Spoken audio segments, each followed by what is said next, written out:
আমাদের এই প্রতিবাদী সমাবেশে উপস্থিত আছেন আমাদের কর্নেল হাসিন। আমরা এখন স্যারের সাথে কথা বলার চেষ্টা করব। স্যার, বলেন।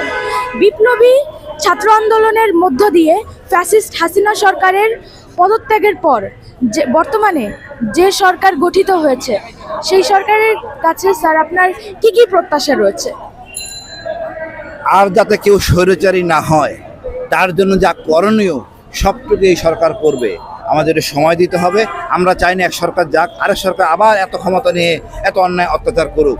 এদের দৃষ্টান্তমূলক শাস্তি হইতে হবে এবং জনসমক্ষে, যাতে আর ভবিষ্যতে যেন এই ধরনের কর্মকাণ্ড কেউ করতে না পারে। আমরা স্বাধীন হয়ে বাঁচতে চাই, রক্ত দিয়ে দেশ স্বাধীন হয়েছে, সুতরাং আবার পুনরায় আমরা রক্ত দিয়ে দেশ স্বাধীন হয়েছি।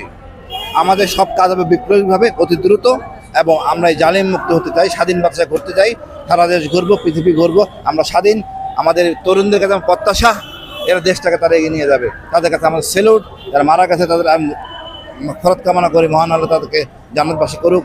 আর যাতে এগুলি না হয়, আমরা সেটাই কাম্য। তরুণরা আগে আসবে, ইনশাল্লাহ আমরা স্বাধীন হব, বিজয় হব ইনশাল্লাহ।